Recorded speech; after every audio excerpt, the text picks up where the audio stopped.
ይሄን ቁርበቱን አይቶ ይወዳል። ድንግል የሆነው በስርዓተ ተክሊል ድንግል ያልሆነው ደግሞ በማዕስባን መጋባት። አንተም ብቻ አልጣ እየተባሉ አይን ጨፍኖ የሚገባበት ህይወት አይደለም። እንዴት ነው መምረጥ ያለብን? ሙሽራና ሙሽሪት የዕለቱ ንጉስና ንግስት ናቸው። ሊቃነ ጳጳሳትን ጨምሮ ለሽምግልና ይላካሉ። አንዳንዱ ሰው ዘር የሚለው ቋንቋው ነው። ግብረ አውናን የፈጸመ ሰው በስርዓተ ተክሊል መጋባት ይቻላል ወይ? ስልጣን እንዴት አድርጎ ነው የሰጠው? አቀያይሮ ነው። ልዩነታቸው ምን ይሆን? የክርስትና ፍቅር እና የጮኝነት ህይወት አይናማ።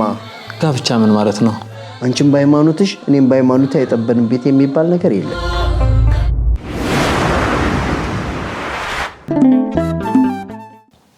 በስመ አብ ወወልድ ወመንፈስ ቅዱስ አሐዱ አምላክ አሜን። ሰላም ውድ የውልደ ብርሃን ቤተሰቦቻችን እንደምን አላችሁ? ሰላም እግዚአብሔር ከሁላችን ጋር ይሁን። ይህ ውልደ ብርሃን ሚዲያ ነው። መርሃ ግብሩ ደግሞ ውልደ ብርሃን ፖድካስት። ዛሬ ኦርቶዶክሳዊ ስርዓትን ጋብቻን አስመልክተን ከመምህራችን ከመምህር ሲሳይ ጋር የምናደርገውን ጥሩ መርሃ ግብር በአክብሮት ተከታተሉን ዘንድ በእግዚአብሔር ስም እናሳስባለን። እንኳን ደህና መጡ መምህር። እንኳን ደህና ጠበቃችሁኝ። እሺ፣ እስቲ ራስዎትን መጀመሪያ ለቤተሰቦቻችን ቢያስተዋውቁልን። እኔ መምህር ሲሳይ አበበ እባላለሁኝ። በኦርቶዶክስ ተዋሕዶ ቤተክርስቲያን ውስጥ በሰንበት ትምህርት ቤት ህይወት ከ1980 ዓመተ ምህረት ጀምሮ ከልጅነቴ እስካሁን ድረስ እያገለገልኩ እገኛለሁ። እሺ መምህር፣ ዛሬ ስለ ኦርቶዶክሳዊ ስርዓተ ጋብቻ ነው የምንነጋገረውና መነሻ እንዲሆነን ማጨት ምን ማለት ነው? ዓላማውስ ምንድነው? በሚል ጥያቄ እንጀምር። እንግዲህ ማጨት ሲባል ማቀድ፣ መመኘት፣ መሻት፣ መፈለግ የሚሉ ትርጉሞች ናቸው ያሉት።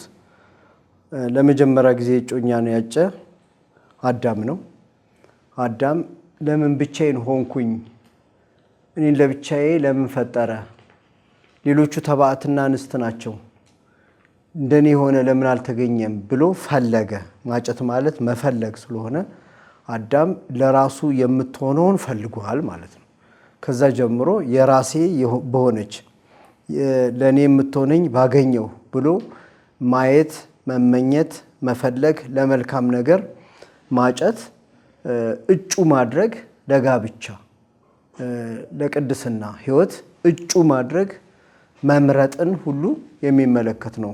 እጮኛ ማለት ትርጉሙ። ከመተጫጨት በፊት መደረግ ያለበት ነገር ይኖር ይሆን? የሚታጨው ለጋብቻ ስለሆነ አንድ ላይ ለመኖር የእግዚአብሔርን የቅድስና ስራ በጋራ ለመስራት የእግዚአብሔርን ፍላጎት ለማሟላት እግዚአብሔር ብዙ ተባዙ ምድርን ሙላት ብሎ የባረከበት የባረኮት ህይወትን ተግባራዊ ለማድረግ ግዴታ ማጨት ያስፈልጋል። ዓላማው ለጋብቻ ነው። አንድ ሰው አንድ ነገር ነው ማድረግ የሚችለው። ተማሪ ከሆነ ትምህርቱን መጨረስ አለበት። በአንድ አይን ውስጥ ሁለት ነገር ማድረግ አይቻልም። የሂሳብ ደብተር ይዞ የአማርኛን ደብተር ማጥናት አይቻልም። ስለዚህ ጋብቻ ማጥናት ይጠይቃል፣ ማየት ይጠይቃል። ስለዚህ አይምሮን መሰብሰብ ይጠይቃል። ለዛ ነገር ብቁ መሆን ያስፈልጋል። ብቁ ለመሆን ደግሞ አንደኛ እድሜ ነው። ሁለተኛ መሰረታዊ የሆነ መተዳደሪያ ያስፈልጋል። ለመተዳደሪያ ደግሞ ስራ ያስፈልገዋል ማለት ነው። ስራ ሳይኖረው ገና በቤተሰብ ጥገኛ ሆኖ ጥገኛ የሚሆን ለማምጣት አይንደረደርም። ስለዚህ ሁለት ጥገኞችን ቤተሰብ አያስተዳድሩም። ስለዚህ ራሱ ችሎ የወጣ ሰው አሁን ትምህርቴን ጨርሻለሁ፣ የምተዳደርበት መመገብበት የራሴ የሆነ የዕለት እንጀራ እግዚአብሔር ሰጥቶኛል፣ አብሬ ማዕድ የምቋረሰው ባልንጀራ ያስፈልገኛል፣ ውሃ የምታጣጣ ውሃ አጣጭ እንደሚባለው ያስፈልገኛል ሲል የዚያን ጊዜ ምን ያደርጋል ማለት ነው? መስፈርት ያወጣል። ለራሱ እግዚአብሔር የሰጠውን በአእምሮ ያስቀመጠውን ነገሮች ሁሉ በስርዓተ ቤተክርስቲያን መሰረት ወደ እጮኝነት የሚያስፈልገውን ነገር ያደርጋል። ስለዚህ ቅድመ እጮኝነት መታሰብ የሚገባቸው ነገሮች ብዙ ናቸው። ከነዚህ መካከል ሰውየው ብቁ ነው ወይ? አንዳንድ ገና ተማሪ እያለ እጮኛዬ ናት የሚል ከሆነ ገና ትምህርቱን አልጨረሰም፣ የሚያስፈልገውን ስራ አላገኘም። ስለዚህ በምንድን ነው የሚያስተዳድረው? እጮኛ ማለት ለጋብቻ አጨሁ ነው። ካጨ ደግሞ መግባት አለበት።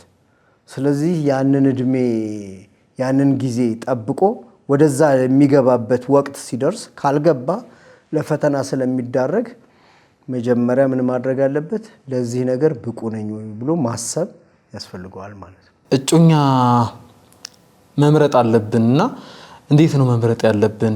እድሜ የሚጠቀስ ከሆነ በዛ ላይ ደግሞ ፈቃደ እግዚአብሔርስ እንዴት ይታወቃል? እንግዲህ የሚያጨው ሰው እድሜው ይለያይ ይሆናል። ነገር ግን ከጋብቻ ከማጨት በታች የሆነ ግን የተቀመጠ ይኖራል። ነገር ግን በዚህ እድሜ ስትደርስ ነው ማግባት ያለብህ የሚል ግዴታ አይደለም። አንዳንዱ በገጠርም ብንሄድ መሬት አግኝቶ የሚያጣምደው በሬ አግኝቶ ወደዛ ህይወት ለመግባት ምቹ ሲሆንለት አንዳንዱ ቀድሞ ቶሎ ተመቻችቶለት ይገባል፣ አንዳንዱ ዘግቶ ይገባል። ነገር ግን አቅመ አዳም አቅመ ሔዋን የሚለውን ስንፈታ አቅመ አዳም 30 ዓመት ነው። ስለዚህ አዳም የ30 ዓመት ያህል ሲሆን እግዚአብሔር ሔዋንን አምጥቶ እንዳጋባው፣ ስለዚህ እድሜው ለአቅመ አዳም ደርሳል ወይ? ካልደረሰ አልደረሰም ነው። ያልደረሱትን ነው የምንነቅፈው እንጂ ያለፋቸውና ከዛ በላይ የሆኑትን ማግባት አለባቸው። ትክክል ነው። ነገር ግን ከዛ በታች ሆኖ ግን የ12 ዓመት የ7 ዓመት አሁን በገጠራ ግይድ ተብሎ በራሳቸው አጣምደው የሚያያይዟቸው አሉ። እነዚህ ትክክል አይደሉም። በሥርዓተ ቤተክርስቲያን እነዚህን ቢስትስ እዛ ጋ የኔ ናት ከዚህ በኋላ የኔ ናትና ማንም አይነካብኝም ብሎ ወደ ስተት ውስጥ ቢገባስ? እንዲህ ማጠጋጋ እንዲላመዱ ነው እያደረጉ ያሉት በገጠር አብያተ ክርስቲያናት። ተላምደው አብረው ያድጋሉ ምናምን። አብረው ማደግ ሁኔታ ውስጥ ግን ለምን እንደታሰበች ያውቃል እኮ ያ ልጅ እህቱ እንዳልሆነች እየተረዳ በጣም ማጠጋጋት ክፋት አለው። ከዚህ አንጻር ለአዳም አቅመ አዳም እንደሚባለው ለሔዋን አቅመ ሔዋን መድረሷን ቢያንስ ከ20 ዓመት በላይ የሆነችዋን 22 ዓመት በላይ የሆነችዋን ከ30 ዓመት በላይ የሆነውን መጋባት ወደ መጋባት እድሜ መድረስ አለባቸው። እንግዲህ ቅድመ እጮኝነት ሌላው ምንድነው? መታሰብ የሚገባቸው ነገሮች ምንድናቸው? የእግዚአብሔር ፈቃድ በምንድን ነው የሚታወቀው? እንግዲህ እግዚአብሔር አእምሮ ነው የሰጠን፣ ሕግ ብቻ አይደለም የሰጠን። እዚህ ውስጥ ማመዛዘኛ አለን። ያንን ጸሎት ሰጥቶናል። እግዚአብሔርን ፈቃድ እንጠይቃለን። ስርዓት ሰጥቶናል። ስርዓተ ቤተክርስቲያን ምንድን ነው የሚለው ብለን ማወቅ አለብን። ከዚህ አንጻር አንድ ሰው ያጫት ሴት ወይም ያጨችው ወንድ ታጭታ ያቀረባት ወንድ ፈቃደ እግዚአብሔርን የሚጣረስ ነገር እናድርግ የሚል ከሆነ ያ ፈቃደ እግዚአብሔር አለመሆኑ ይታወቃል። በቁርባን እንጋባ ሲላት ኧረ እኔ ቁርባን እፈራለሁ፣ በፍጹም በቁርባን የምትለኝ ከሆነ አጠገቤ ድርሽ እንዳትል ብትል ፈቃደ እግዚአብሔር አይደለም። እንዲህ ስላሉ ግን ወዲያው ይተዋል ማለት አይደለም። እውቀት ጎሎ ነው። ስለዚህ እውቀት መስጠት ያስፈልጋል። በተበላሸ ምልከታ ውስጥ ያደጉ ሊሆኑ ይችላሉ። እይታቸውን ማስተካከል ያስፈልጋል። ስጋው ደግሞ የቤተ ክርስቲያን ስርዓት ጸሎቱ በአባቶች ተባርኮ ተፈቅዶ መግባቱ የሚያስፈራ ነገር እንዳልሆነ መነገር አለበት። ስለዚህ እንዲህ ተነግሮ የቁርባን ህይወት እኮ የዘላለም ህይወት ነው፣ መልካም ፍሬ እናፈራበታለን፣ ከክርስቶስ ጋር እኮ አብሮ መኖር ነው ተብሎ ተነግሮ ነገር ግን አይ በፍጹም እንዲህ የምትለኝ ከሆነ አሁንም የሚል የተንሸዋረረ ምልከታ ካለ ይህ ፈቃደ እግዚአብሔር አይደለም። ምክንያቱም መለየት የሚፈልግ ይላል መጽሐፈ ምሳሌ ላይ ምኞቱን ይከተላል ይላል። ስለዚህ መለየት የፈለጉት የራሳቸው ምኞት ተከትለው ነው። እንዲህ የምትለኝ ከሆነ አልፈልግህም ካሉ ማንን ነው ማስቀደም ያለብን? ፈቃደ እግዚአብሔር ነው። እግዚአብሔር ነው መቅደም ያለበት እንጂ የሚሰበር ሰው የሚጠፋ ኃላፊን ሰው በማያልፈው እግዚአብሔር አንቀይርም። ሸምበቆ እንደመመርኮዝ ነው የሚሆነው። ምርኩሳችንን እግዚአብሔርን ጥለን ተሰባሪውን ሰው ብንከተል እግዚአብሔርም ግምት ውስጥ እንገባለን ማለት ነው። ስለዚህ እግዚአብሔር የማይነቃነቁ ሕጎች አስቀምጧል። እነዛ የማይነቃነቁ ሕጎች ሲነኩ ፈቃደ እግዚአብሔር አይደለም ማለት ነው። ማይነቃነቁ ህጎች እግዚአብሔርን እከተላለሁ ሌላም ባዕድ አምልኮ እከተላለሁ ግን ከወደድከኝ እነዚህን ከተከተልክ ካለ ፈቃድ እግዚአብሔር አይደለም። መጀመሪያ ከዛ ባዕድ አምልኮ መውጣት አለባቸው። እኔ መታሰር ነው ጋብቻ እንዴ በቁርባን ካገባኝ እኮ ታስሬ ልኖር ነው። ስለዚህ እኔማ በቁርባን ከተጋባው አስረህ ልታስቀምጠኝ ነው ካሉ አሁንም እንደዚህ አይነት ሰዎች ተመክረው አልመለስ ካሉ መዝለል ፈልገዋል ማለት ነው። መታሰር ማለት አንድ ለአንድ መጽናት ማለት ነው። ስለዚህ እንዲህ አይነት ምልከታ ካላቸው ቀጥታ እነዚህ አይነት ሰዎችን ማስተካከል ከቻለን እናስተካክልና ወደ መስመራችን እናስገባለን። አይ ካሉ ግን ያ ፈቃድ እግዚአብሔር አይደለም ማለት ነው። እንደዚህ አይነቱ ሰውን እንድናገባ አይፈቅድልንም እግዚአብሔር። ግድ የለም አንቺን ብቻ አልጣ አንተም ብቻ አልጣ እየተባሉ አይን ጨፍኖ የሚገባበት ህይወት አይደለም። የክርስትና ፍቅር እና የጮኝነት ህይወት አይናማ ነው፣ እውር አይደለም ማለት ነው። ፍቅር እውር ነው፣ ለዓለማዊው ነው።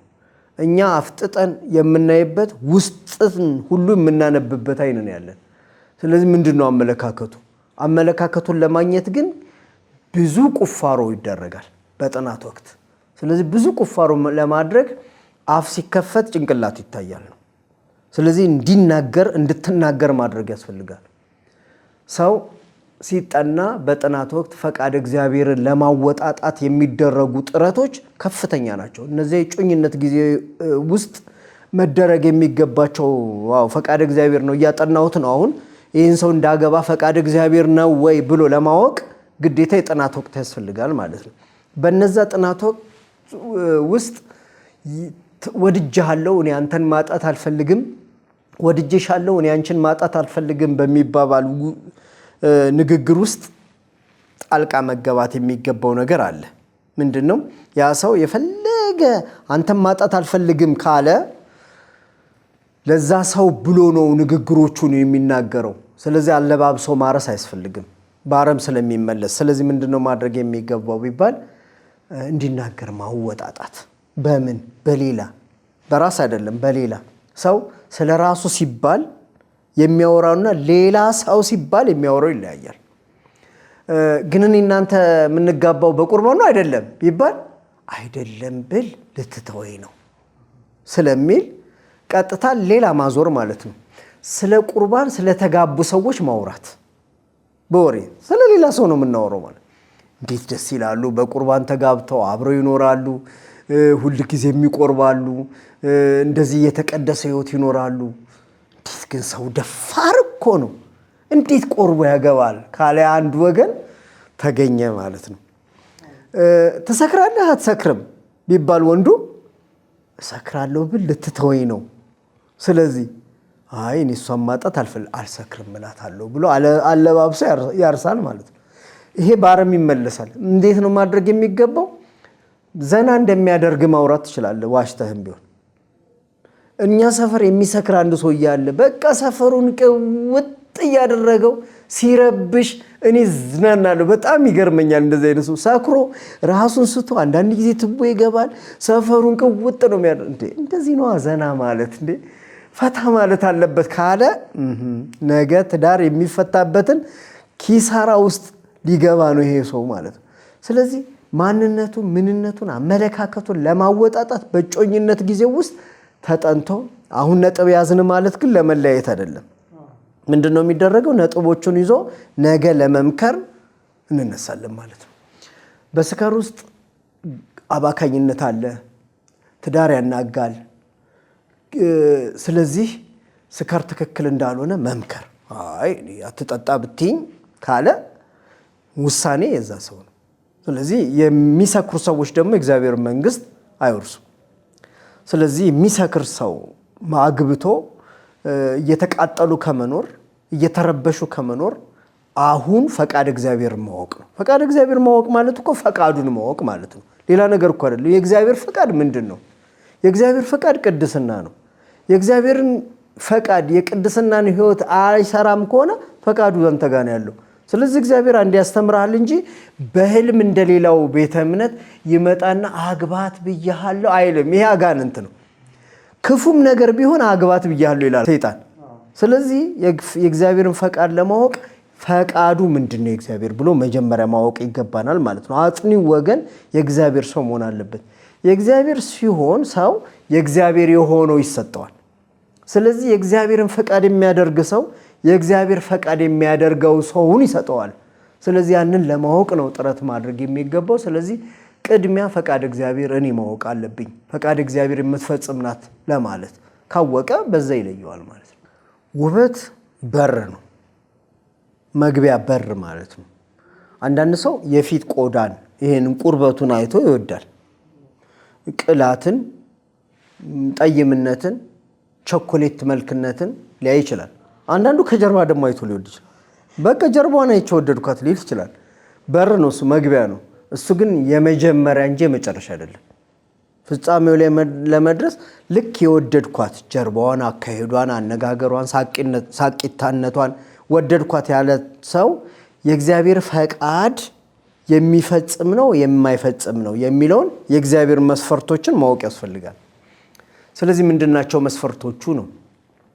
መስፈርቶቹ አንደኛ በሃይማኖት አንድ መሆን አለባቸው።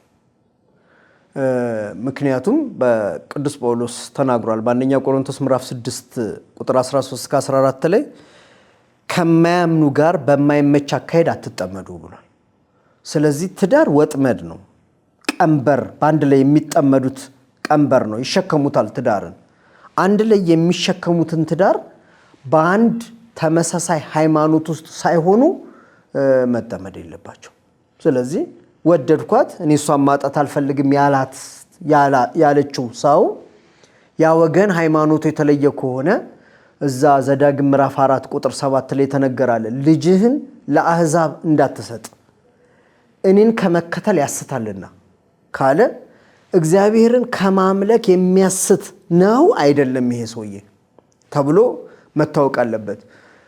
አንዳንድ ዘፋኞች አንዳንድ የኢትዮጵያ ክልል ውስጥ ያሉ ባህሎችን ተንተርሰው አንቺም በሃይማኖትሽ እኔም በሃይማኖቴ አይጠበንም ቤቴ ብለው ዘፍነው ይሆናል። የነሱ ዘፈን ነው። ዘፈን ደግሞ ኃጢአት ነው። እኛ እነሱን አይደለም የምንከተለው፣ የእግዚአብሔርን ፈቃድ ነው የምንከተለው። የእግዚአብሔር ፈቃድ ደግሞ ከሃይማኖት ውጭ ያለውን ሰው እንድናገባ አይፈቅድም። ስለዚህ አንደኛው ይሄ ነው። እዛ ዘዳግም ምዕራፍ 22 ቁጥር 10 ላይ የሚናገረው ቃል አለ። በአህያና በበሬ አትረስ ይላል። ለምን ይመስላል? አህያ የመሸከም ኃይል እንጂ የመጎተት ኃይል የለውም። በሬ የመጎተት ኃይል እንጂ የመሸከም ኃይል የለውም።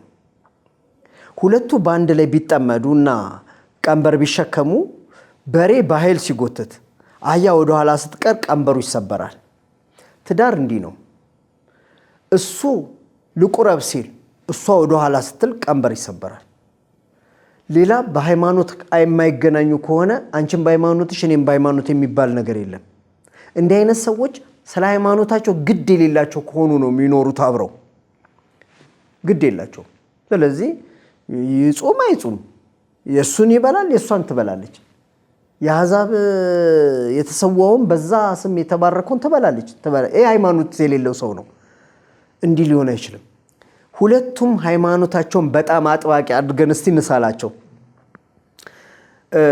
በጾም ወቅት በነዛኛውም በአሕዛቡም በእኛም በክርስትና ግብረ ሥጋ ግንኙነት መፈጸም አይቻልም። በጾም ሆነው አልጋው እኮ የጋራ ነው። ስለዚህ እነዚህ ሰዎች ፈቃደ ሥጋ ቢያሸንፋቸው ብለን እናስብ። ሴቲቱ የኛ ሃይማኖት ሆና ፈቃደ ሥጋ ቢያስቸግራት እሱ ጾም ላይ ነው እኔ እንደዚህ ነገር አላደርግም ቢል ምን ይሆናል ማለት ነው? እሷ ወደ ሌላ ልትሄድ ነው ማለት ነው። እሱ ፈቃደ ሥጋ ቢያሸንፈው እኔ ጾም ላይ ነኝ ንክቼ ለ2 ወር ብትለው ሌላ ሴት ጋር ጉድ ሊል ነው ማለት ነው።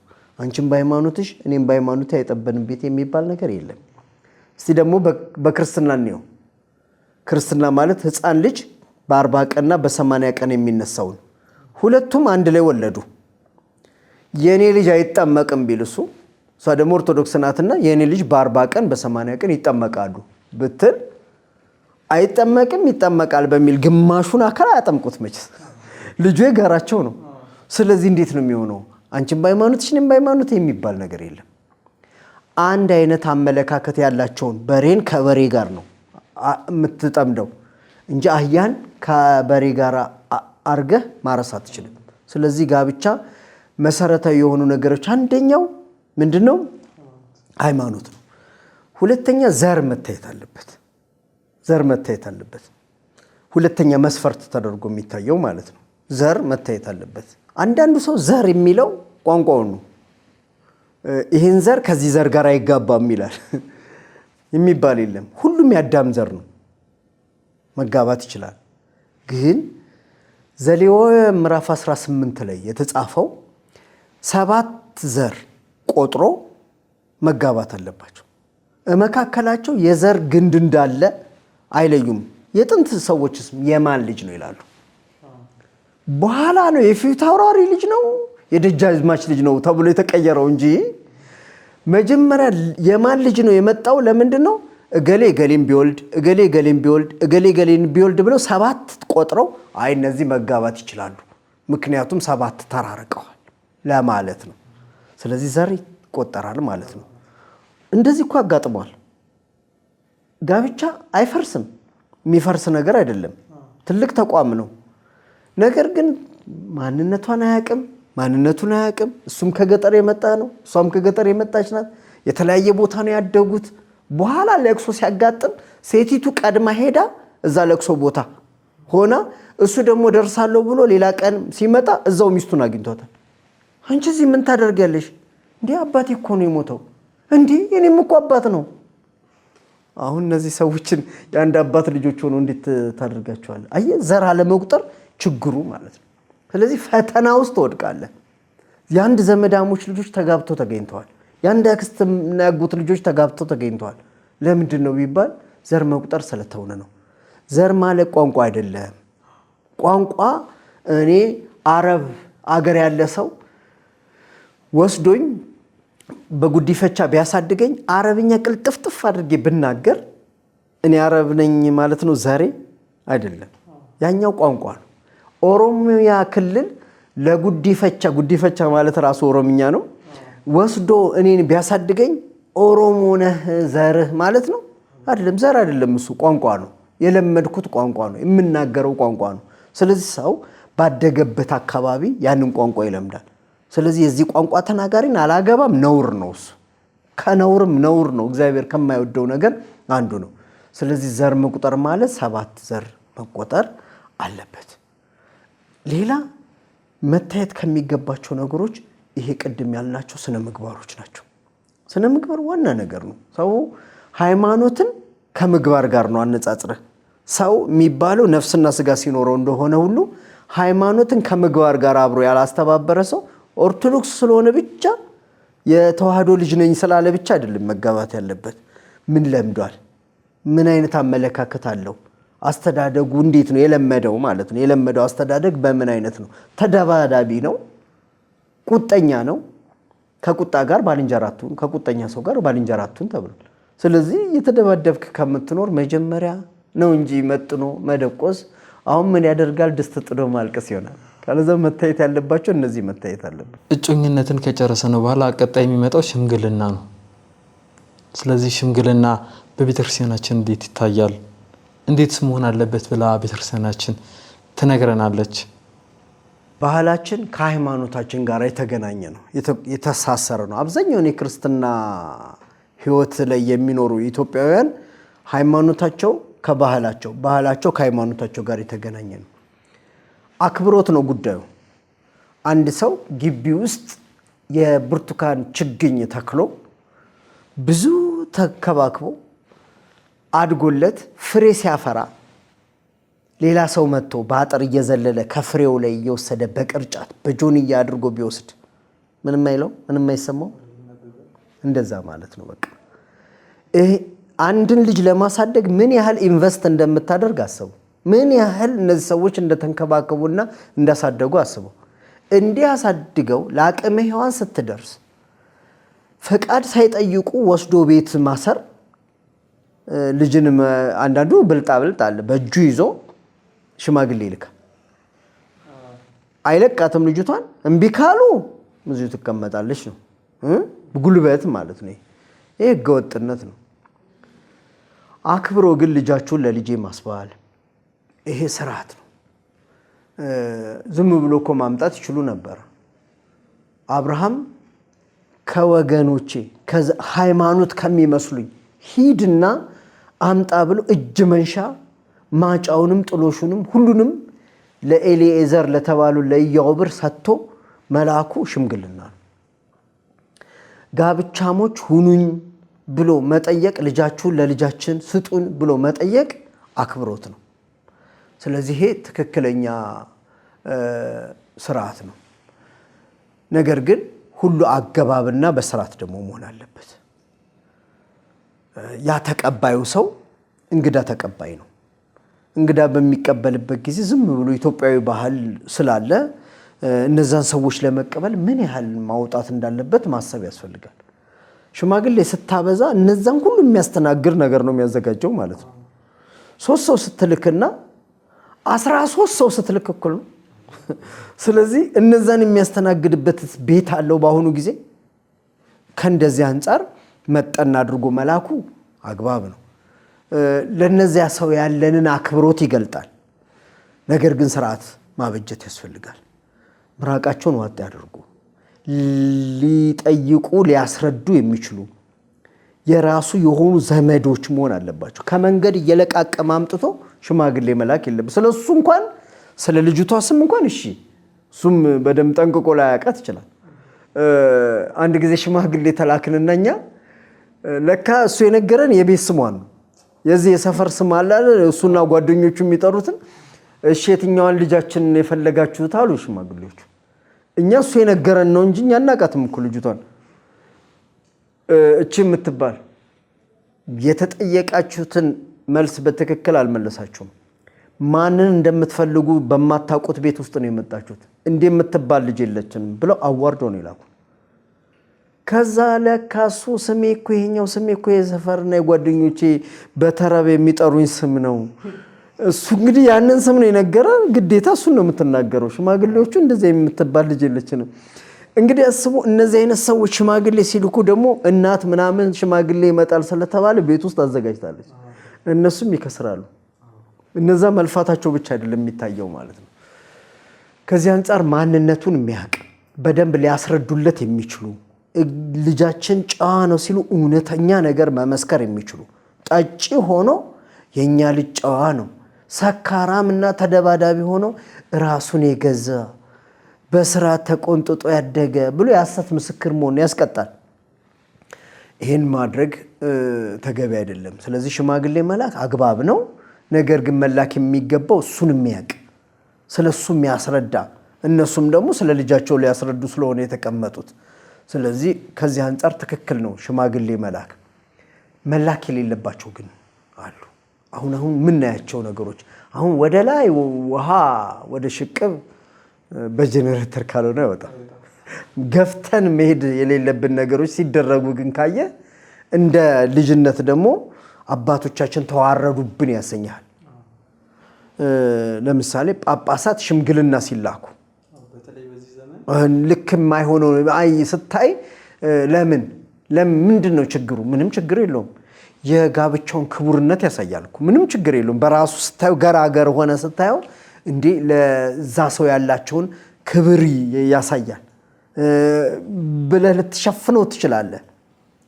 ግን ነገ እዚህ ሽምግልና ውስጥ የተዘረዘሩት ነገሮች ሐሰት ሆነው ቢገኙ የዛም ጳጳስ ልከው እሻልን እንጂ እኛ ልጃችንን ለዚህ ሰው አንሰጥም ነበር፣ ለካ ገመናውን በጳጳስ ለመሸፈን ነው የላከው ቢሉ ጳጳሳቶቻችን ተዋረዱ።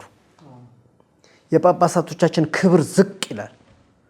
ማይገባ ቦታ መገኘት የለባቸውም።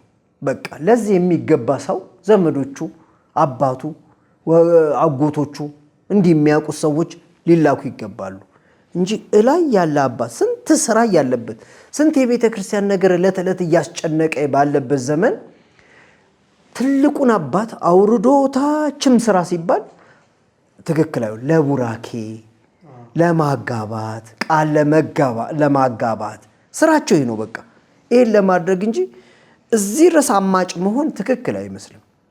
ለምን ነገ ከሆነው ሁኔታ ነገ ከሚመጣብን ፈተናዎች ያ ሰው ስነ ምግባር ቢያጣ ጉለት ቢያመጣ ማን ነው የሚሰደበው ማለት ነው? ጳጳሳቶቻችን ይሰደባሉ። ለምን ጳጳሳቶቻችን ይሰደባሉ? በዚህ ምክንያት በማለት በልጅነት በመቆርቆር እንጂ በራሱ ነውር ነው ማለት አይደለም። በራሱ ኃጢአት ነው፣ ቀኑና ተጥሷል፣ ንስሐ መግባት አለባቸው እያልኩ አይደለም። እንደ ልጅነቴ ግን ይሄስ ልጅ ይሄ ባል ተብሎ የሚላከው ሰው ነገ እነሱ እንደመሰከሩለት ባይገኝ እነዛ የሴቱ ቤተሰቦች ማንን ነው የሚያዋርዱት ነው? እነዚህን አክብረን ተቀበልን እንጂ ለካ እንደዚህ አይነት ሰው ነው ብለው ሁሌ ጳጳሳትን እያዋረዱ እንዳይኖሩ ጥንቃቄ ይጠይቃል ለማለት ነው። ሽማግሌ ተላከ ማለት ግን ያገባል ማለት አይደለም። ደግሞ ተስማሙ ቤተሰቦች የወንዱ ሽማግሌዎችን ተቀብለናቸዋል፣ ይሁንታ ሰጥተናል ማለት ቀጠሮ ለማስያዝ እሺ ልጃችሁን ለልጃችን ይሁን ለማለት ነው። ነገር ግን እኮ ሊያገባ አንድ ቀን ሲቀራቸው እኮ በቃ አልተስማማሁም፣ በቀለበት የሚጣሉ አሉ። በድግሱ በፍጹም ድግሱን ወጪ እዚህ እኔ አልጋራም በማለት በዚህ ጠብ የሚለያዩ አሉ። ያ ሁሉ ተደግሶ ያ ሁሉ ጎረቤት ሽማግሌ ዛሬ እኮ ተላከ በሚል ደስታ በኋላ ለማይሆነው ነገር ሲቀር ከማዘን በመጠኑ ሽማግሌ መቀበል ማለት በቃ እንግዳ መቀበል ማለት ነው። እንግዳ ሌላ ምንም ነገር መቀበል ማለት ሰርግ አይደለም። ሽማግሌ መቀበል ማለት እንግዳ መቀበል አትርሱ ስለተባልን አክብረን ሽማግሌዎቹን ምሳ ጋበዝናቸው በቃ። ከዚህ ውጪ ውስኪ መራጨት፣ ብዙ ወጪ ማውጣት፣ ጠላ መጥመቅ እንዲህ ነገሮች ነገ ለሚሆነው ወጪ የሚሆነውን ግማሹን እዚህ መጨረስ ትክክል አይደለም። የሚቋቋሙበትን ነገ ማድረግ ነው የሚሻል። እስካሁን ማጨትን አንስተን ሽምግልና ልከን ቀጣይ የሚሆነው ጋብቻ ነውና ጋብቻ ምን ማለት ነው? የጋብቻ ዓላማ ምንድን ነው? ጋብቻ ማለት አዲስ ዝምድና መፍጠር ማለት ነው። ቀደም ያልነው የዘር ቆጠራ ላይ ዝምድና የላቸው። አሁን የወንዱ ቤተሰቦችና የሴቱ ቤተሰቦች መጥተው አዲስ ዘመዳሞች ይሆናሉ። የጋብቻ ዝምድና ጋብቻሞች ይሆናሉ ማለት ነው። የጋብቻ ዝምድና አላቸው ማለት ነው። ምክንያቱም ባልና ሚስት ሲጋቡ አንድ አካል ነው የሚሆኑት። አንድ አካል ከሆኑ የኔ አካል የሷ አካል ነው፣ የሷ አካል የኔ አካል ከሆነ የሷ ዘመዶች የኔ ዘመዶች፣ የኔ ዘመዶች የሷ ዘመዶች ይሆናሉ ማለት ነው። ስለዚህ ጋብቻ ማለት አዲስ ዝምድና መፍጠር ማለት ነው። ዓላማ አለው። ዝም ብሎ የተፈጠረ አይደለም። እግዚአብሔር አምላካችን የሰጠን ስለሆነ 3 ዓላማ አሉት በቤተ ክርስቲያን ይባላል። ብዙ ሰዎች የቀደመውን ወደ ኋላ የኋላውን ወደፊት ስለሚያደርጉን ያለስማማም። አንዳንዱ ለመረዳዳት ብሎ ይጀምራል። ከእህቴ ጋር አልረዳዳም። መረዳዳት ከሆነ ለመተጋገዝ ምናምን እያለ ይሸፋፍናል። አንዳንዱም ደግሞ ዘር ለመተካት ነው ይላል። የመጀመሪያው የቱ ነው? ዘር ለመተካት ነው? ለመረዳዳት ነው? አንደኛው ከሚመጣብን ፈተና ከዝሙት ፈተና ለመጠበቅ ነው። አንደኛው አንዳንድ ለጋብቻ ምክር ፈልገው እኔ ጋር የሚመጡ ሰዎች አሉ። ራሳቸውን ለመረገም ያስተካክላሉ። መምህር እኛ እንጋባለን፣ እሺ ጥያቄ ግን ነበረን። ምንድን ነው? አሁን መውለድ ግን አንፈልግም፣ ምን ማድረግ አለብን? አሁን እንደዚህ አይነት ጥያቄ እስቲ እንቀይረው ጥያቄውን። አንድ ገበሬ መጣና የግብርና ሚኒስቴር ውስጥ ወይም ባለሙያ የግብርና ባለሙያ የሆነውን ሰው ሊያማክረው መጣና እኔ ማረስ እፈልጋለሁ፣ መዝራትም እፈልጋለሁ፣ ግን እንዲበቅል አልፈልግም ቢል እብድ ነው ይሄ ማለት ነው። ስለዚህ መውለድ አልፈልግም ብሎ መጠየቅ ነውር ነው ራሱ። እንደሚወልዱና እንደማይወልዱ በምን አውቀው ነው የሚጠይቁት?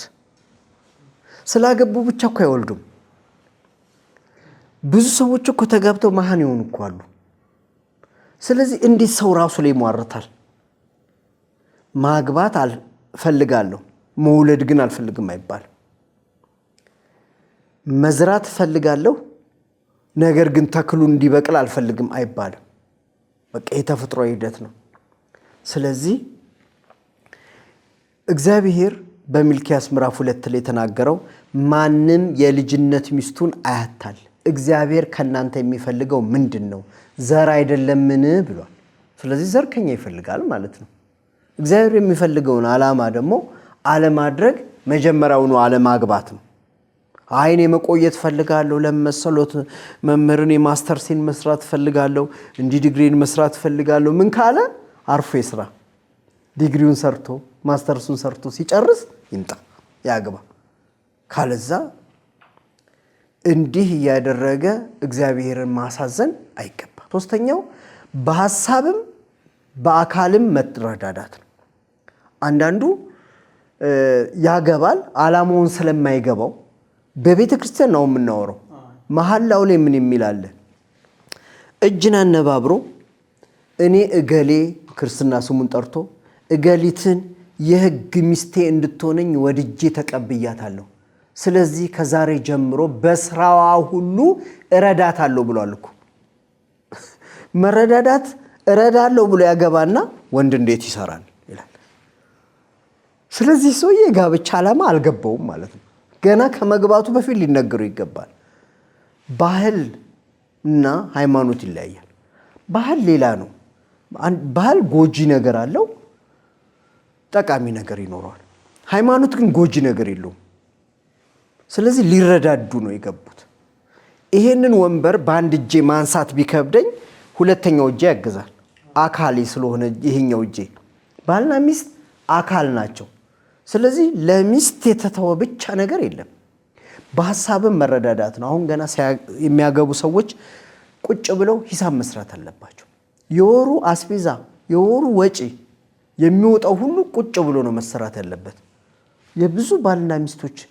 በትዳር ላይ አለመጣጣም የሚመጣው በምንድነው አለመግባባት የሚፈጠረው ቢባል በሐሳብ ስለማይረዳዱ ነው እንደ ድሮ አባትና እናት መኖር ይፈልጋል አንዳንዱ ሰው በዚህ ዘመን ማለት ነው ዘመኑ በደንብ ተራቆ እሱ ግን እንደ ድሮ መኖር ይፈልጋል ብሩን ያመጣና በደሞ በተን አድርጌ ያሉ አብቃቅተሽ ተጠቀሚ ብሩ ይሰጣታል እንደውችን ብር ምን ላድርጋት እያለች እየተጨነቀች ትኖራለች ለምን በሐሳብ አይጋራት ለሱ እኮ ይሄኔ በኪሱ አስቀርቶ ዘና የሚልበት እሷ በዛ ብር ትጨናነቃለች እሱ ውጭ ወጥቶ ጓደኞቹን ያጨናንቃል አንተም ያዝ እያለ እሱም ይዝናናበታል እሷ ግን እዚሁ ያንን ብር ከምን ላድርሰው እያለች ትጨነቃለች እንዲህ መሆን የለበትም ና ብሩ ይበቃናል አይበቃንምማ ቁጭ ብለን ነው የምንሰራው ማለት አለባት መተጋገዝ ማለት እስከሆነ ድረስ ምሏላ ምን ብሎ በስራዋ ሁሉ ረዳታለሁ ብሏል በስራ ማለት ይሄ ኳስቤዛ መስራትም ስራ ነው ሐሳባዊ ስራ ነው ስለዚህ ትልቁ የከተማችን ወጪ ምንድነው ቤት ኪራይ ይሄን ያህል ትልቁ ቀጥሎ ጤፍ ነው ጤፍ ይሄን ያህል ከዛሽ ቀጥሎ ዘይት ነው ዘይት ቶታሉን ሲደምሩት ካላቸው ከወርገቢ የበለጠ ሆነ ስለዚህ አሁን በሐሳብ መረዳዳት ምን እናድርገው ይሄን እናውጣ እንዝናናለን ያለንበትን ይሄን እንቀንስ ይሄን እንደዚህ እናድርግ ብለው ቀጥሎ ሴቪንግ መኖር አለበት ለምን ነገ የሚወለደው ልጅ እንኳን አሻንጉሊት አይደለም ህመም ይመጣበታል የዛን ጊዜ ማሳከሚያ ማስቀመጥ አለባቸው ስለዚህ እነዛን ሁሉ ደምረው ከዛ ብሩ ከመጣ አሁን ወጥተው ሄደው ሽንኩርቱንም ዘይቱንም ሲገዙ በአካል ገዝተው ሲመጡ አካላዊ መረዳዳት እሷ አልጋ ሲያንጥፍ እሷ ቤት ትጠርጋለች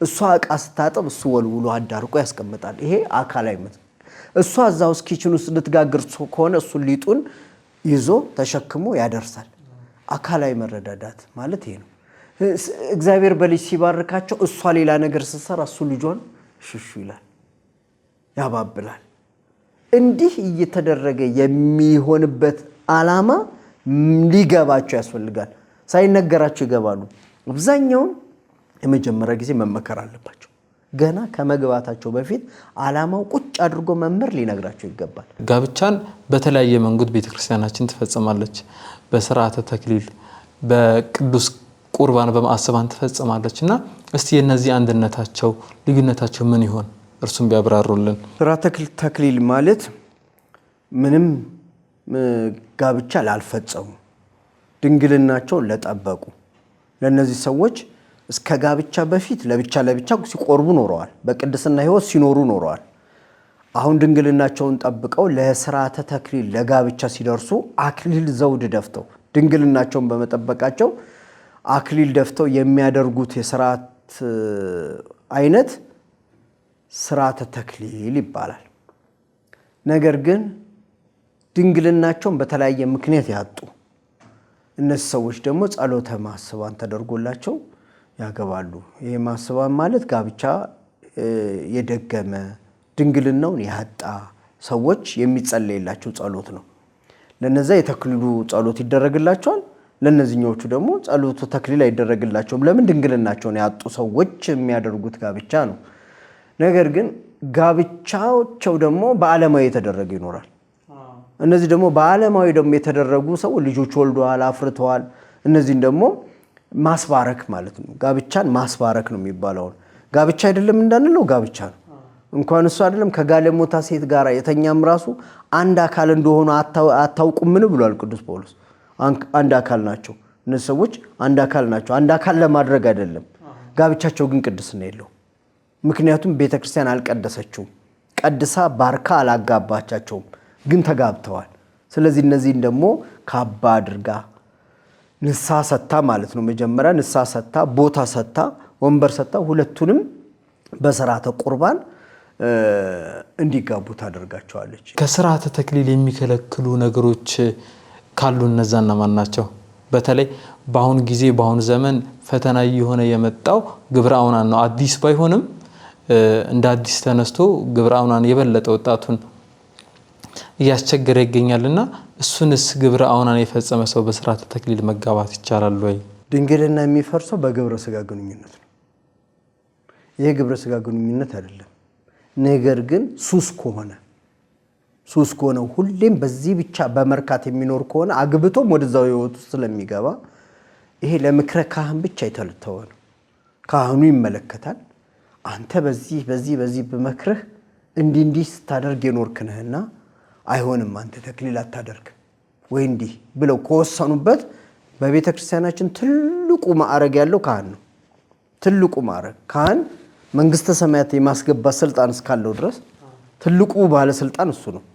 ስለዚህ የካህኑ ድርሻ ነው እንጂ ተኝቶ ህልመ ሌሊት የፈሰሰው ይላል አንድ ሰው፣ አይ ድንግልናው ፈርሷል ብሎ ያስባል።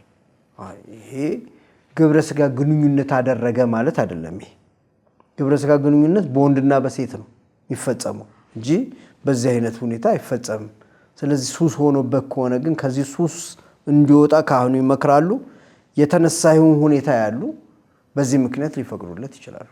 የኢትዮጵያ ኦርቶዶክስ ተዋሕዶ ቤተክርስቲያን ልጆች አማኞች ከኢትዮጵያ ውጭ ባሉ ኢትዮጵያ ቤተክርስቲያን በምትገኝበት እዛ መካከል ሥርዓተ ጋብቻቸውን ሲፈጽሙ የተለያየ ሥርዓተ ጥሰት እንመለከታለንና ቤተክርስቲያን እነዛን እንዴት ትመለከታቸዋለች? ቤተክርስቲያን አሐቲ ቤተክርስቲያን ነው የምትባለው። ኩላዊት ናት። ሁሉም ቦታ ላይ አንድ ናት። ነገር ግን የሥርዓት ጥሰት ከተደረገ እሱ መስተካከል አለበት። ሥርዓት ከተጣሰ ማለት ከተጣሰ እኛ የተቀመጥነው ወይም እንድንናገር የተፈቀደው እውነቱን እውነት ስህተቱን ስህተት አሁን አይደለም በሉ። ከዚህ ወጣ ከክፉ ነው ተብለናል። ከክፉ ለመዳን ደግሞ እውነቱን መናገር አለብን። ድንገት የውጭ ያሉት ቤተክርስቲያን ለምሳሌ ሥርዓተ ቤተክርስቲያን አንድ ሴት በምትጸልይበት ጊዜ ራሷን ትከናነብ ይላል አይደለ? በቆሮንቶስ ክርስቲያኖች የተጻፈ መልእክት ነው። ምዕራፍ 10 ላይ ሴት ጸጉሯን ትሸፍን ይላል። ሥርዓተ ቤተክርስቲያን ተከትለው ነው ማድረግ ያለባቸው። ስለዚህ በአብዛኛው ባህል ነው። ባህሉ አንዳንድ ጊዜ ይዋረስና ዘው ብሎ ወደ ቤተክርስቲያን ሲገባ ታገኘዋለህ። ለምሳሌ ሴቶች ቢሮ ይመስላቸውና ቤተክርስቲያን ዝም ብለው ጸጉራቸውን አንዠርግገው ሊገቡ ይችላሉ። ያ ቦታ የጸሎት ቦታ ነው። ሴት ልጅ ስትጸልይ ጸጉሯን ትሸፈን ካለ ጸጉሯን መሸፈን አለባት። በተክሊልስ ቢሆን ጸሎት አይደለም? ጸሎት ነው። ስለዚህ ሊጸለይ የተገባው ጸጉሯን ሸፍና ነው መግባት ያለባት። ምንም ጸጉሯን ማሳየት የለባትም። ስለዚህ ተክሊል ሲያደርጉላት ጸጉሯን ተሸፍና ነው ማድረግ ያለባት እንጂ ጸጉሯን ለቃ አክሊል ደፍታ ይሄ ለፎቶ እኮ አይደለም የተፈለገው ጸሎት ነው ጸሎቱ ነው እኮ የሚባርካቸው በጸሎቱ እኮ ነው አሜን እያሉ አንድ ወደ መሆን የሚመጡት እንደዛው እንደተፈጥሮ ነው ወደ ቤተክርስቲያን መቅረብ ያለባት እንጂ በዚህ በተቀባባ ነገር የክርስቶስ ሥጋና ደም አይገባም ጸጉሯን ባልተሸፈነ ሁኔታ ማድረግ የለባቸውም ሥርዓተ ቤተክርስቲያን መጠበቅ አለበት ቅድሚያ እግዚአብሔር ስናከብረው እኮ ነው የሚያከብረን ጋብቻችንን የሚባርክልን እግዚአብሔርን አክብረን ስንገባ ነው ስለዚህ የዕለቱ እርግጥ ሙሽራና ሙሽሪት የዕለቱ ንጉስና ንግስት ናቸው ሹማምንት ናቸው በቃ የዛን ቀን ጫማ የሚያወልቅላቸው ሰው አለ አክብሯቸው ሚዜው ይሄን ያደርግላቸው ይሆናል ግን ንጉሰ ነገስት ደግሞ አለ ከነሱ የበለጠ ደግሞ ንጉሰ ነገስት አለ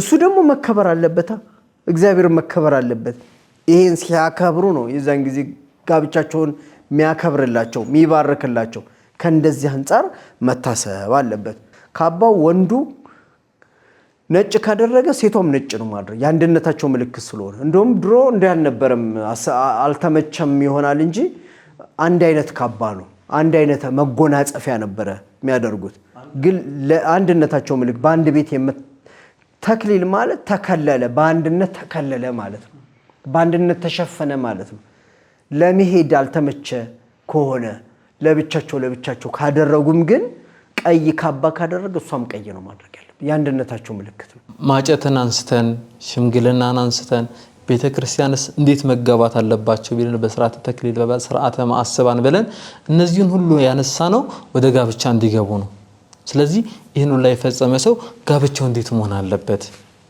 ጋብቻውን እንዴት ባለ መልኩ ቢመራው ይመክራሉ ትዳር የቅድስና ህይወት ነው ለቅድስና ህይወት የሚገቡበት ህይወት ማለት ነው በትልቋ ቤተክርስቲያን በኦርቶዶክስ ተዋሕዶ ቤተክርስቲያን ውስጥ ጸሎት ይከናወናል በትንሿ ቤተክርስቲያን በቤታቸውም ደግሞ ጸሎት መከናወን አለበት በጸሎት ቅዱስ ጴጥሮስ የተናገረው ለዚህ ነው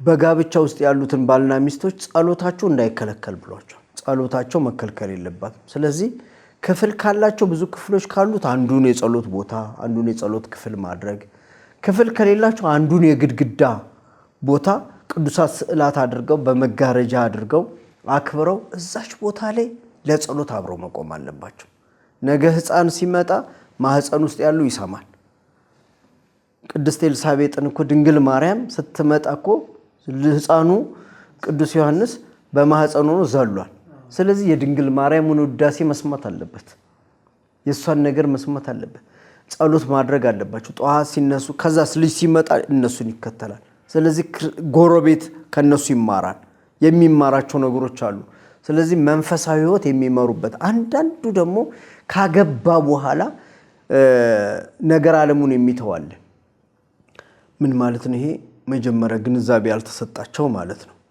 ሲያገቡ በቁርባን ያገባሉ ካገቡ በኋላ ቁርባንን ይተዋሉ ምን መስሎታል ማለት ነው መጋቢያ አርጎታል ማለት ነው ቁርባንን መጋቢያ ብቻ መስሎታል ማለት ነው የምስክር ወረቀት ማግኛ እኮ አይደለም ህይወት ነው ስለዚህ የተጋቡ ሰዎች በምክረ ካህን መኖር አለባቸው ሌላው ህይወታቸው ምን መሆን አለበት ከጸሎት ባሻገር ባለስልጣን መከበር አለበት ቤታቸው ባለስልጣን በደንብ መከበር አለበት ባለስልጣን ማን ነው የሚባል ነገር የለም አዎ ምክንያቱም አንደኛ ቆሮንቶስ ምዕራፍ 7 ቁጥር 4 ላይ ባል በገዛ ስጋው ላይ ስልጣን የለውም ስልጣን የሚስቱ ነው አለ ቀጥሎ ደግሞ ሚስትም በገዛ ስጋዋ ላይ ስልጣን የላትም ስልጣን የባሏ ነው አለ ስለዚህ ስልጣን እንዴት አድርጎ ነው የሰጠው አቀያይሮ ነው የወንዱን ስልጣን ለሴቷ የሴቷን ስልጣን ለወንዱ ከሆነ መከባበር አለባቸው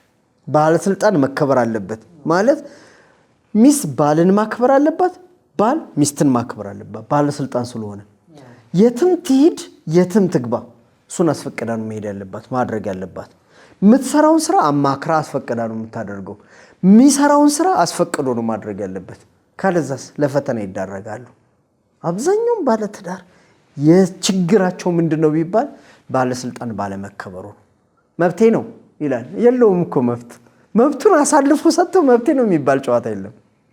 እኔ እዚህ እንደምመጣ ባለቤቴ ታውቃለች። ለምን ነግሬያታለሁ።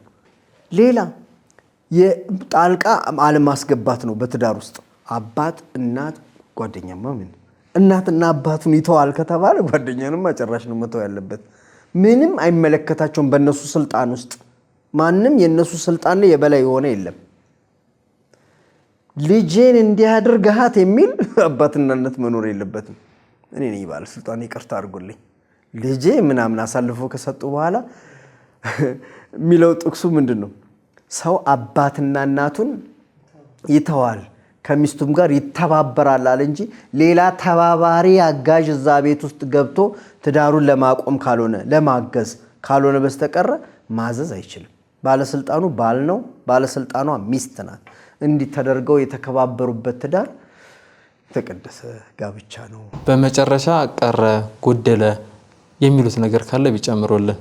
እንግዲህ ጋብቻ ክቡር ነው፣ ቅዱስ ነው። ካከበሩት ያከብራል። በቅድስና ሕይወት ከኖሩበት ይቀድሳል። መዋደድ ካለ መረዳዳት፣ መነጋገር ካለ ምንም ችግር በትዳር ውስጥ የሚኖር ነገር የለም። ይልቅ ዓለማዊ ጋብቻ ውስጥ ያሉ ሰዎች እምመክረው ወደ መንፈሳዊ ጋብቻ መጥቶ በሶስት መገመድ። አሁን በዓለማዊ ጋብቻ ያሉ ሰዎች በሁለት ነው የተገመዱት። በሁለት የተገመደ ነገር ቀስ እያለ ፍትት እያለ ነው የሚመጣው። በሶስት ግን ጠንካራ ነው፣ መቼም ቢሆን አትፈታውም። እዛ መክብብ ምዕራፍ 4 ቁጥር 9 እስከ 13 ላይ የሚለው ድካማቸው መልካም ዋጋ አለውና አንድ ብቻ ከመሆን ሁለት መሆን ይሻላል። ሁለቱ በአንድነት ቢተኙ ይሞቃቸዋል። አንዱ ብቻውን በተኛ ጊዜ እንዴት ይሞቀዋል? ለወንደላጤ። ስለዚህ ብቻን ብትተኛ አይሞቅህም፣ አግባ አለና ቀጥሎ ምን አለ? በሶስት የተገመደ ገመድ ፈጥኖ አይበጠስም አለ። አሁን ባልና ሚስት ሶስተኛው ገመድ ማን ነው? ባል አንድ ቆጠርን፣ ሚስት ሁለት። ሶስተኛው ገመድ እግዚአብሔር ነው። በስጋው ደግሞ የሚገቡ ሰዎች ሶስተኛው ገመድ እግዚአብሔር ነው። ስጋዬን የበላ ደሜን የጠጣ በእኔ ይኖራል እኔም በሱ ውስጥ እኖራለሁ ስላለ ሶስተኛው ገመድ ቢገባ ጋብቻቸው ጠንካራ ይሆናል። እግዚአብሔርን ፈሪሃ እግዚአብሔር መካከላቸው ይገባል። የሚባርክላቸው እነሱ ጋር ነው ያለ። የቤቱ ጌታ የቤቱ ራስ እግዚአብሔር ይሆናል። በጸሎት ሁሉ የሚጠይቁት አምላክ አላቸው። መግባት መውጣታቸውን የሚከታተል እሱ ነው። ስለዚህ ጋብቻቸው የሞቀ የደመቀ የሚሆነው በቅዱስ ጋር ነው ሲሆን ነው። ስለዚህ በቅዱስ ቁርባን ሁሉም ሰው እንዲያገባ ያስፈልጋል። በወጣትነት በጊዜ ነው መግባት የሚያስፈልገው። ነገር ግን ቆራጥ መሆን ነው የሚያስፈልገው። ያገኟትን ተቋድሶ በልቶ እግዚአብሔር ይባርክልኝ ብሎ በጊዜ ከገቡ ልጅ ሲመጣ ማሳደጊያውን የሚሰጠው እሱ ነው፣ እግዚአብሔር ነው የሚሰጠው። እዚህ ድረስ አክብረው ፕሮግራማችንን የተቀና እንዲሆን ካሉት ጊዜ ላይ አካፍለው እዚህ ስለተገኙልን ፈጣሪ ይስጥልን። ሰላም ውድ የወልደ ብርሃን ፖድካስት ቤተሰቦቻችን፣ ዛሬ በኦርቶዶክሳዊ ስርዓተ ጋብቻ ላይ ባደረግነው ቆይታ ብዙ እንደተማራችሁ ተስፋ እናደርጋለን። በዚህ ላይ ማንኛውንም ሀሳብ ማንኛውንም ጥያቄ ካላችሁ ከስር ኮሜንት ላይ በማስቀመጥ ጥያቄያችሁን እንድታቀርቡ እናሳስባለን። ሰላም እግዚአብሔር ከሁላችን ጋር ይሁን።